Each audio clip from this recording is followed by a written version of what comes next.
Hello नमस्कार friends, Kuldeep Jain official में आप सभी का स्वागत है। फ्रेंड्स, हर रोज की तरह हम सी टेट के लिए आज भी 30 क्वेश्चन को डिस्कस करेंगे और ये क्वेश्चन आपके ईबीएस और ईवीएस पेडागोजी से संबंधित क्वेश्चन होंगे। पर्यावरण के और पर्यावरण शिक्षण शास्त्र से संबंधित ये क्वेश्चन होंगे। तो ये 30 क्वेश्चन आप अंत तक जरूर देखिएगा। ये आने वाली आपकी जो परीक्षा है जनवरी में होने वाली, उसके लिए आपके लिए इम्पोर्टेंट होंगे। तो ये वीडियो आप अंत तक जरूर देखिएगा। तो फ्रेंड्स, इसमें हम 15 क्वेश्चन पेडागोजी के और 15 आपके ईबीएस के देखेंगे।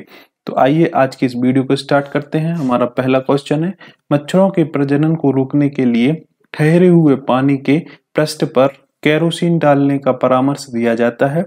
ऐसा करने का लाभ यह है कि आपने देखा होगा बरसात में या सामान्य दिनों में जहां पर भी रुका हुआ पानी होता है वहां पर मच्छर अधिक होने लगते हैं। तो आप उसके ऊपर क्या डाल देते हैं, केरोसिन। तो ये केरोसिन डालने से क्या होता है, उसके अंदर ऑक्सीजन की सप्लाई बंद हो जाती है और उसके अंदर जो भी लार्वा होता है वह क्या हो जाता है, उसके अंदर मर जाता है। तो मच्छर की जो पैदावार है कम होने लगती है, इसीलिए केरोसिन का उपयोग करने के लिए सलाह दी जाती है। तो ऑप्शन को देख लेते हैं। मच्छर केरोसिन से प्रतिकर्षित होकर भाग जाते हैं, तो ऐसा नहीं है। ये रीजन नहीं है कि हम केरोसिन डालेंगे। मच्छर केरोसिन से मर जाते हैं, तो ये भी रीजन नहीं होगा। मच्छर केरोसिन की परत में फंस जाते हैं, तो ये भी रीजन नहीं होगा। केरोसिन की परत ऑक्सीजन की आपूर्ति को रोक देती है और मच्छरों का प्रजनन थम जाता है। तो यही इसका आंसर हो जाएगा कि ऑक्सीजन की आपूर्ति कम हो जाती है, जिससे उनका प्रजनन थम जाता है। तो आई होप ये आपको आंसर समझ में आ गया होगा। नेक्स्ट क्वेश्चन, एक पहेली दी गई है, इसका आपको आंसर इसमें बताना है। तो इसका है, मरे जानवर खाकर मैं जगह साफ कर देता हूँ, ऊंचाई पर उड़ता हूँ, बोलो क्या कहलाता हूँ। तो मरे जानवरों को कौवा खाता है, तो खाता है, लेकिन ऊपर नहीं उड़ता, ज्यादा ऊपर नहीं उड़ता। उड़ता तो है। कबूतर नहीं होगा, ये कठफोड़वा भी नहीं होगा। अब कौवा और गिद्ध में से जो सही आंसर बनेगा फ्रेंड्स, वह बनेगा आपका गिद्ध। कौवा इसका आंसर नहीं बनेगा, क्योंकि अधिकतर मरे जानवरों को गिद्ध खाते हैं और क्या होता है, ये आसमान में अधिक ऊंचाई पर उड़ सकते हैं। तो इसीलिए इसका आंसर फ्रेंड्स हो जाएगा क्या, गिद्ध। आई होप ये आपको समझ में आया होगा। नेक्स्ट क्वेश्चन फ्रेंड्स, बिहार में मधुमक्खी पालन के बारे में नीचे दिए गए कथनों पर विचार कीजिए। यहाँ पर 4 स्टेटमेंट या 4 कथन दिए हैं। आपको मधुमक्खी पालन के संबंध में बताना है कि कौन सा कथन सही है या कौन सा कथन गलत है। जो सही हो उसके अकॉर्डिंग हमें सही कथन को चुनना है, सही विकल्प को चुनना है। तो मधुमक्खी पालन आरंभ करने का सर्वोत्तम समय अक्टूबर से दिसंबर है, तो बिल्कुल सही है। मधुमक्खी जो पालने का समय होता है वह अक्टूबर से दिसंबर तक सबसे सर्वोत्तम समय माना जाता है मधुमक्खी पालन के संदर्भ में। नेक्स्ट है, छत्ते में अधिकांश मक्खियां काम करने वाली होती हैं और ये ही छत्ते के अधिकांश महत्वपूर्ण कार्यों को करती हैं। तो ये भी सही बात है। अधिकांश जो मक्खियां होती हैं छत्ते में काम करती हैं और महत्वपूर्ण कामों को यही पूरा संपन्न कराती हैं। नेक्स्ट है फ्रेंड्स, प्रत्येक छत्ते में केवल एक रानी मक्खी होती है जो अंडे देती है, तो ये भी सही है। और छत्ते में केवल कुछ नर मक्खियां होती है, तो ऐसा नहीं है। कुछ नर मक्खियां नहीं होती, केवल उसमें मादा भी पाई जाती है, तो ये गलत हो जाएगा। इसका मतलब स्टेटमेंट ए, बी और सी सही है। तो ऑप्शन 1 हमारा राइट आंसर हो जाएगा। स्टेटमेंट ए, बी और सी इज राइट। आई होप ये समझ में आ गया होगा फ्रेंड्स। अगला क्वेश्चन है, हम चंद्रमा की विभिन्न कलाओं के दौरान विभिन्न त्योहार मनाते हैं। निम्नलिखित में से कौन सा त्योहार नौ चंद्र के दिन मनाया जाता है। तो आपने देखा होगा कि चंद्रमा को देख करके आप अलग अलग त्योहार मनाते हैं। गुरु पूर्णिमा, ईद, आपका रक्षाबंधन, या फिर आप मान सकते हैं दिवाली। तो अलग अलग कलाओं के हिसाब से अलग अलग हम त्योहार मनाते हैं। तो आपको बताना है कि हम 9 चंद्र के दिन कौन सा त्योहार मनाते हैं। तो फ्रेंड्स, हम 9 चंद्र के दिन मनाते हैं दीपावली। दीपावली जो त्योहार है वह हम 9 चंद्र के दिन मनाते हैं। होली नहीं होगा, ईद भी नहीं होगा और रक्षाबंधन भी इसका आंसर नहीं होगा।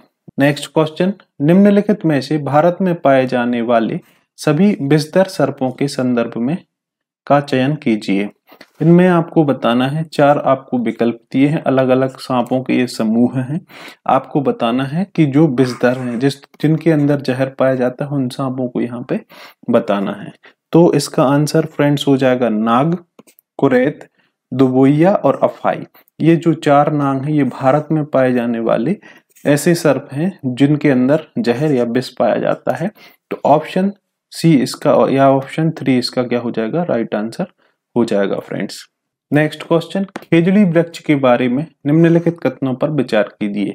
खेजड़ी वृक्ष होता है, उसके बारे में आपको विचार करना है। ये 5 स्टेटमेंट है, इन 5 स्टेटमेंट से जो सही है उसके अनुसार इनको चुनना है। तो फ्रेंड्स इसमें देखेंगे, यह मुख्यतः पर्वतीय क्षेत्रों में पाया जाता है। तो पर्वतीय क्षेत्रों में यह खेजड़ी वृक्ष नहीं पाया जाता, तो ये गलत हो जाएगा। इसे उगाने के लिए अधिक पानी की आवश्यकता नहीं होती है, तो ये सही है। खेजड़ी जो वृक्ष है, पानी की अधिक आवश्यकता इसके अंदर नहीं होती है। यह छायादार वृक्ष है और बच्चे इसकी छाया में खेलना पसंद करते हैं, तो ये भी सही बात है। इसकी छाया के अंदर या छाया के नीचे बच्चे क्या करते हैं, खेलना पसंद करते हैं। और इस वृक्ष के तने में पानी एकत्र होता है और लोग पतली नली से इस पानी को पीते हैं। तो ऐसा नहीं है, इसके लिए पानी कम मात्रा में जरूरत होती है, तो इसके अंदर पानी अधिक मात्रा में कैसे निकलेगा, तो इसके तने में पानी नहीं होता है। लोग इस पेड़ की फलियों की सब्जी बनाते हैं और इसकी छाल से दवाई बनाते हैं, तो बिल्कुल सही है, खेजड़ी वृक्ष की छाल से दवाई भी बनाई जाती है। तो ऑप्शन स्टेटमेंट बी, सी और स्टेटमेंट ई, ये तीनों सही हैं। तो बी, सी, ई ऑप्शन 2 में दिख रहा है, तो ये ऑप्शन 2 ही हमारा क्या हो जाएगा, राइट आंसर हो जाएगा फ्रेंड्स। नेक्स्ट, निम्नलिखित में से 3 पेट्रोलियम उत्पाद का समूह चुनिए। इनमें से बताना है कि कौन से ऑप्शन में 3 पेट्रोलियम उत्पाद दिए गए हैं। डीजल, पेट्रोल तो पेट्रोलियम उत्पाद है, एथेनॉल ये नहीं है, प्लास्टिक आपका पेट्रोलियम उत्पाद नहीं है, यहाँ पे आप रियोन भी पेट्रोलियम उत्पाद नहीं है, एलपीजी, कोलतार और मोम ये आपके क्या हैं, पेट्रोलियम उत्पाद हैं। तो ऑप्शन 4 इसका राइट आंसर हो जाएगा फ्रेंड्स। आई होप ये आप समझ पा रहे होंगे। नेक्स्ट क्वेश्चन, यदि आप रेलवे स्टेशन पर हैं और अपने होटल पहुंचना चाहते हैं, रेलवे स्टेशन और होटल के बीच एक व्यस्त राजमार्ग है। होटल पहुंचने के लिए आप ठीक पश्चिम में 100 मीटर चलते हैं। तो मान लो आप यहाँ पे रेलवे स्टेशन पर पहले खड़े हुए हैं, यहाँ से आप पश्चिम की ओर, तो यहाँ पे आप मैप बना लेंगे इस तरीके से, ये हो जाएगा ईस्ट, वेस्ट, ये नॉर्थ, ये साउथ, मतलब पूर्व, पश्चिम, यहाँ पे उत्तर हो जाएगा, ये आपका दक्षिण हो जाएगा। तो आपसे बोला है कि रेलवे स्टेशन से 100 मीटर आप कैसे चले, पश्चिम की ओर चले। तो पश्चिम की ओर जब जाएंगे यहाँ पे, तो आप इस साइड इधर 100 मीटर जाएंगे पश्चिम की ओर, फिर ठीक उत्तर की ओर 50 मीटर, यहाँ पे 50 मीटर आपने मान लो उत्तर की ओर चले गए। फिर क्या हुआ, जेब्रा क्रॉसिंग पार करते, फिर ठीक 500 मीटर और अंत में ठीक पूर्व में 500 मीटर, तो यहाँ से 500 मीटर पूर्व में आपको इधर जाना है। ये 500 मीटर मान लो आप पूर्व में यहाँ पहुंच गए। फिर उसके बाद अंत में ठीक उत्तर की ओर 70 मीटर, यहाँ से आप 70 मीटर जाएंगे तो यहाँ पर पहुंच जाएंगे।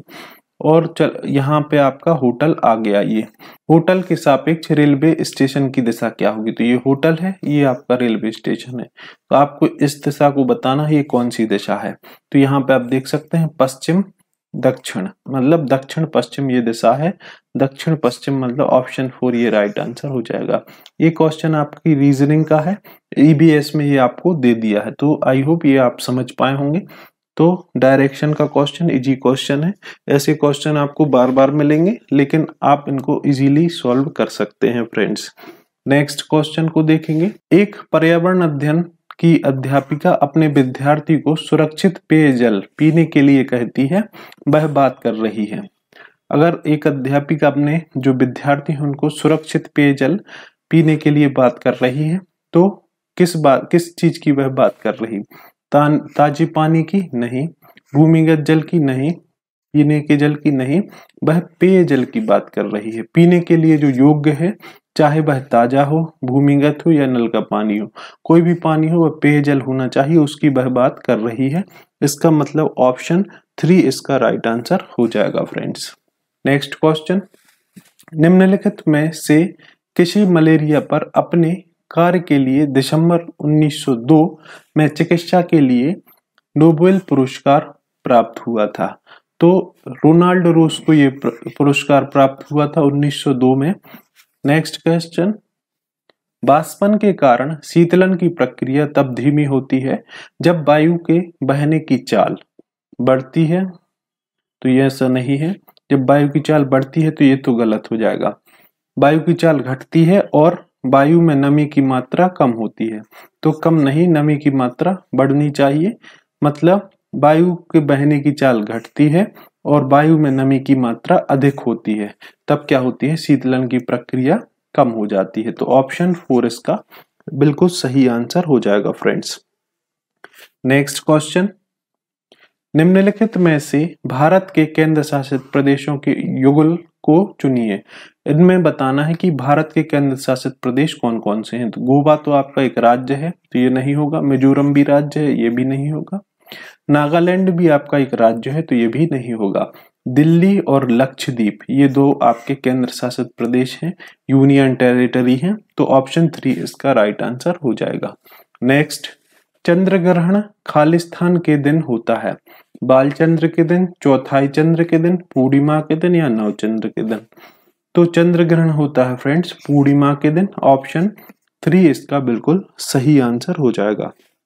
नेक्स्ट क्वेश्चन, राजस्थान में उद्भूत वर्षा जल संग्रहण की प्रथा निम्नलिखित में से कौन सी है? आपने देखा होगा कि राजस्थान में बावड़ी अधिक मात्रा में मिलती हैं और यह जल को संरक्षित करने के लिए एक वहां पे विशेष तरीके से इसको बनाया जाता है। तो ऑप्शन जो 3 है इसका राइट आंसर हो जाएगा फ्रेंड्स। आई होप ये आपको क्वेश्चन समझ में आ रहे होंगे। ये सारे क्वेश्चन आपके ईबीएस के इम्पोर्टेंट क्वेश्चन हैं, आपके परीक्षा में आए हुए क्वेश्चन हैं जो सीटेट 2024 के लिए आपको काम में आ सकते हैं फ्रेंड्स। नेक्स्ट क्वेश्चन, भारत की राजधानी की स्थिति के सापेक्ष उड़ीसा की राजधानी भुवनेश्वर और कर्नाटक की राजधानी बेंगलुरु की दिशाएं क्रमशः हैं, क्या होंगी?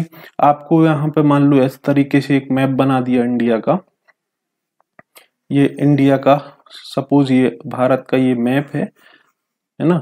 तो इसको आपको क्या करना है कि यहाँ पे दिल्ली है आपकी, यहाँ पे कर्नाटक मिल जाएगा और कर्नाटक की राजधानी बेंगलोर, और यहाँ पे आपको मिलेगा उड़ीसा की राजधानी भुवनेश्वर।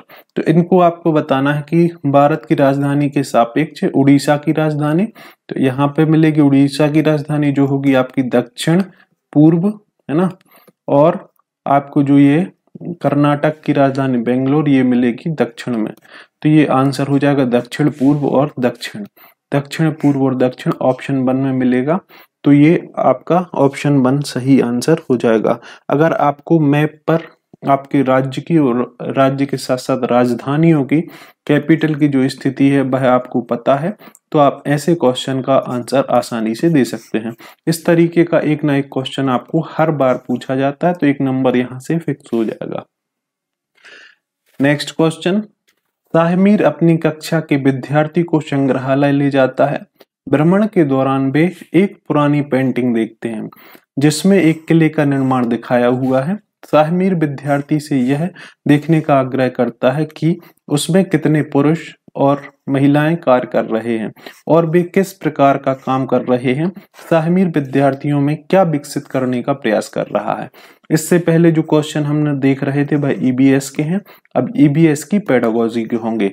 ये क्वेश्चन है, तो क्या करता है शाहमीर, एक अपने जो विद्यार्थी हैं उसको संग्रहालय ले जाता है, वहां पे अलग अलग चीजों को उसको दिखाता है। तो वह किस प्रकार के काम करवाना, मतलब वहां ले जाने का, संग्रहालय में ले जाने का उसका उद्देश्य क्या है। वहां पर जाके क्या करेंगे, वो अवलोकन करेंगे, विश्लेषण करेंगे, तुलना करेंगे या सराहना करेंगे। तो फ्रेंड्स, जब कोई भी फील्ड ट्रिप है या फिर आपका भ्रमण है, क्षेत्र भ्रमण है, उसमें क्या होता है, बच्चे अवलोकन करते हैं और उस अवलोकन के साथ साथ वहां पे जो चीजें होती हैं उसका विश्लेषण करते हैं। मतलब ए और बी सही आंसर हो जाएगा। तुलना नहीं करेंगे और सराहना नहीं करेंगे, तो ऑप्शन 1 इसका राइट आंसर हो जाएगा फ्रेंड्स। नेक्स्ट क्वेश्चन, एक बड़ा सा क्वेश्चन दिया है यहाँ पे, है बहुत ही आसान। आपसे पूछा है कि थावरी एक लड़की है जो अपर्णा को यह बताते हुए खुश हो रही है कि इस आखा तीज पर उसकी शादी हो रही है। उसे नया लहंगा साड़ी मिलेगी, खूब सारी मिठाइयां और गहने मिलेंगे और वो दूसरे गांव चली जाएगी। अपर्णा तीसरी कक्षा में पढ़ने वाली लड़की है, इतनी छोटी उम्र में विवाह को लेकर चिंतित है। यह प्रथा अक्सर इस गांव में होती रहती है। अपने गांव में बाल प्रथा रोकने के लिए अपर्णा को क्या करना चाहिए? थावरी जो अपने बारे में बता रही कि उसकी आने वाली तीज को क्या हो जाएगी, शादी, उसको ये मिलेगा वो मिलेगा, उसको वो सोचकर खुश होती है। लेकिन अपर्णा क्या होती है, अपर्णा जो है वह यह सुनकर के दुखी होती है। तो ये बाल विवाह की प्रथा को रोकने के लिए क्या करना चाहिए उसको? पुलिस को सूचित कर शादी को रोक देना चाहिए, तो ये उसके लिए सही तरीका नहीं होगा। उसके माता पिता से बात करके विवाह को रोक देना चाहिए। बात तो कर सकती है लेकिन उसके माता पिता मानेंगे या नहीं मानेंगे, इसके लिए वह कुछ कर नहीं सकती। ग्राम पंचायत प्रतिनिधि से बात करके शादी को रोक देना चाहिए, तो ऐसा भी नहीं कर सकते। ग्रामीण समुदाय को स्कूल में आमंत्रित कर बाल विवाह के दुष्परिणामों पर अक्सर नाटक दिखाना चाहिए। आप देखते हैं कि जो नुक्कड़ नाटक होते हैं या फिर यहाँ पर जो नाटक होंगे, उससे क्या होगा कि लोगों को बाल विवाह के जो दुष्प्रभाव हैं, दुष्परिणाम हैं, वह उनके सामने रखने चाहिए, जिससे उनकी धीरे धीरे सोच में परिवर्तन आएगा और इस बाल प्रथा के जो कुपरिणाम जब वो देखेंगे तो इससे बचने का प्रयास करेंगे। तो ऑप्शन 4 इसका राइट आंसर हो जाएगा। अपर्णा को क्या करना चाहिए, ग्रामीण समुदाय को स्कूल में आमंत्रित करना चाहिए और बाल विवाह के दुष्परिणामों के लिए नाटक प्रस्तुत करना चाहिए। नेक्स्ट, निम्नलिखित में से कौन सा ईबीएस के शिक्षण के लिए उपयुक्त उपागम नहीं है?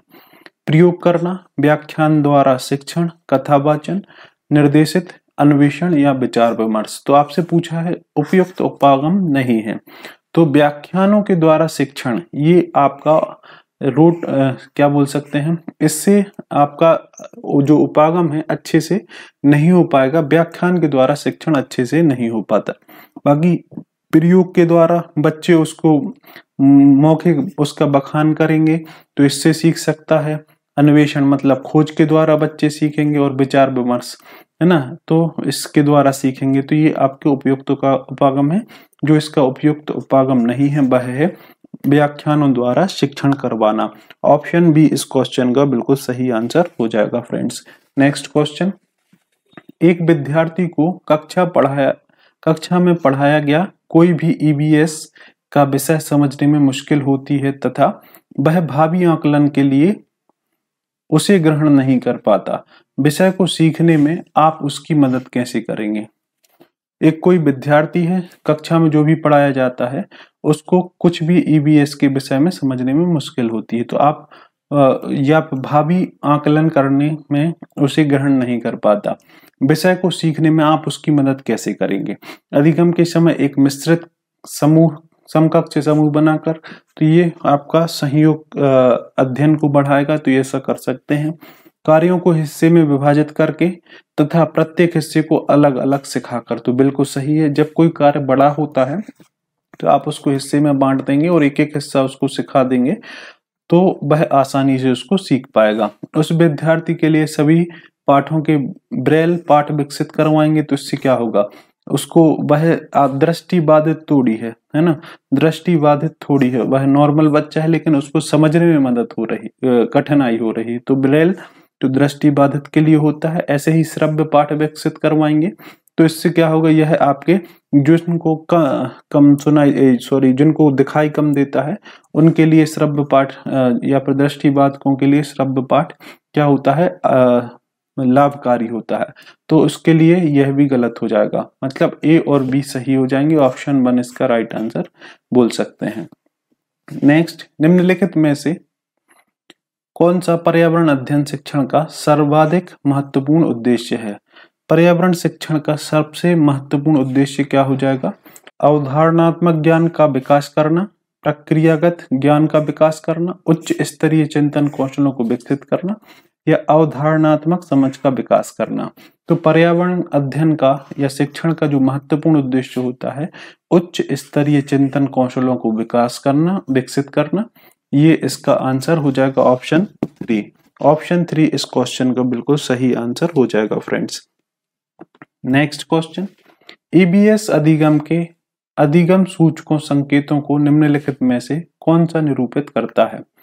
अवलोकन और विवरण देना, संश्लेषण करना, साझा दृष्टिकोण के प्रति संवेदना रखना या अनुसंधान करना। तो ईबीएस के संबंध में यहाँ पे हमें सही आंसर को बताना है। तो सबसे ज्यादा जो है वह हो जाएगा अनुसंधान करना। जो खोज विधि है या जो खोज करना है या आपका अन्वेषण करना है या अनुसंधान करना है, यह आपके लिए जो है ईबीएस के अधिगम संकेतों को निरूपित करता है। तो ऑप्शन जो 4 है इसका बिल्कुल सही आंसर हो जाएगा फ्रेंड्स।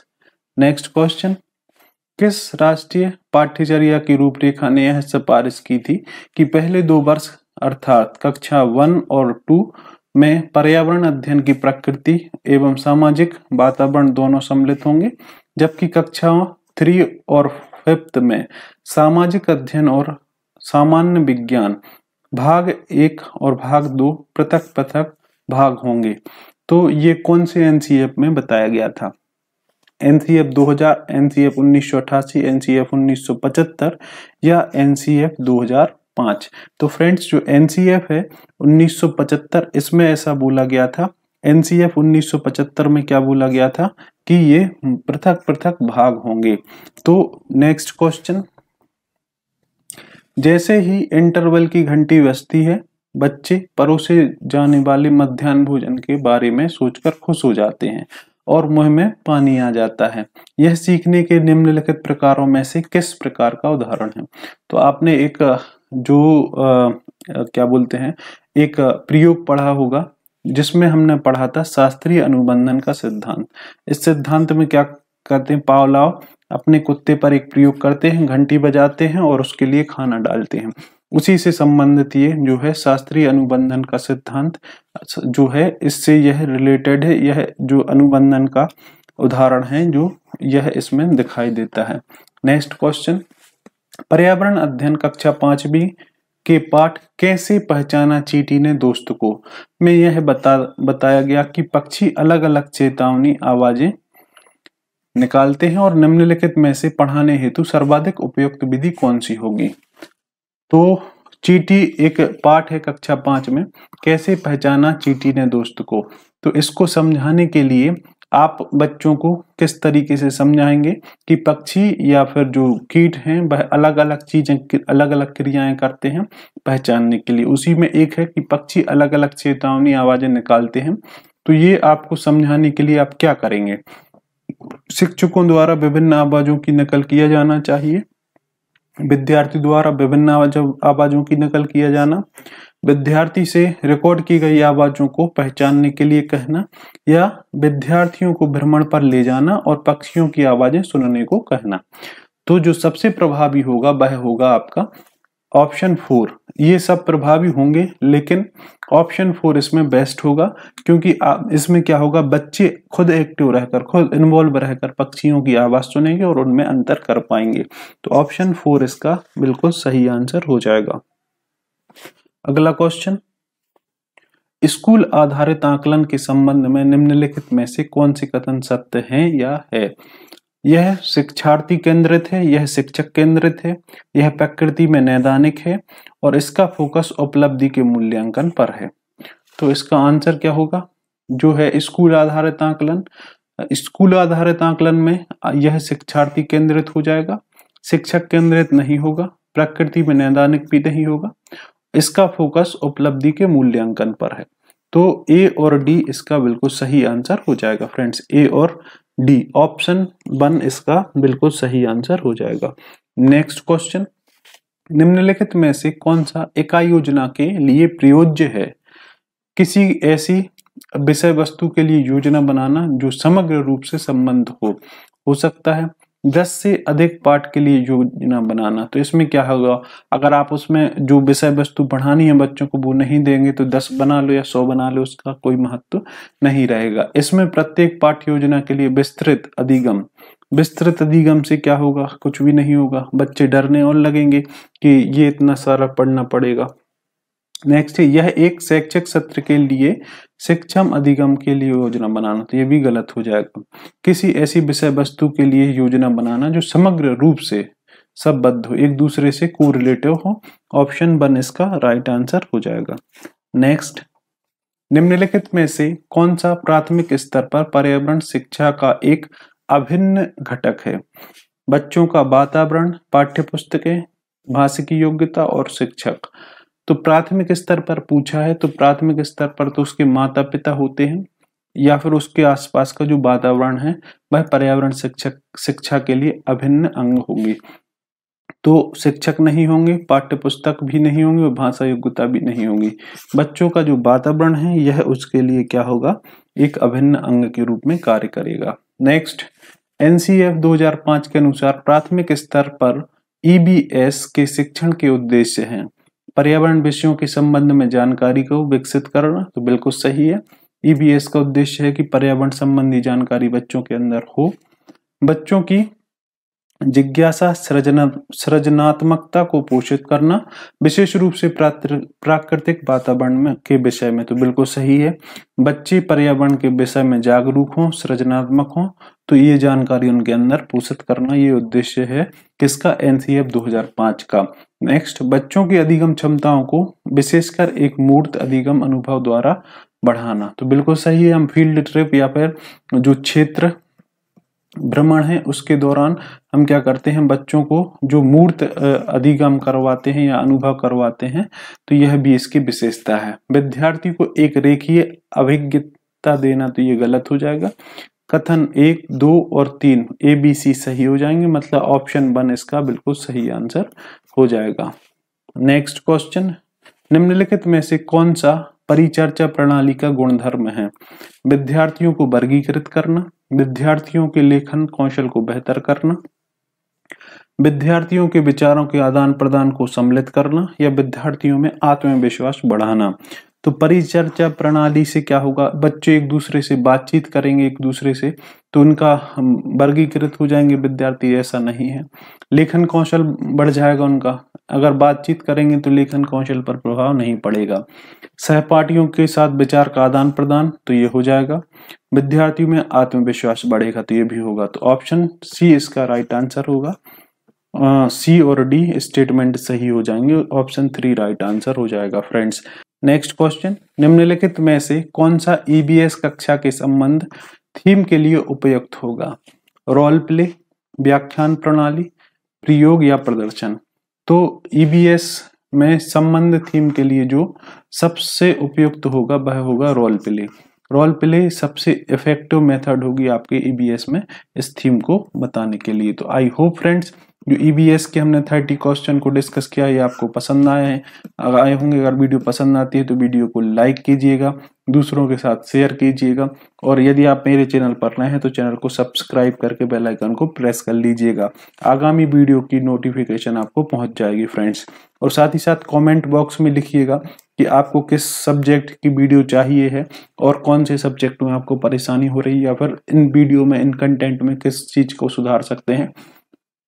तो आगे की वीडियो में मैं उसको इम्प्रूव करने की कोशिश करूंगा। तो आपसे जल्द ही मिलते हैं इसी तरीके की नेक्स्ट वीडियो में। तब तक के लिए आप सभी का बहुत बहुत धन्यवाद।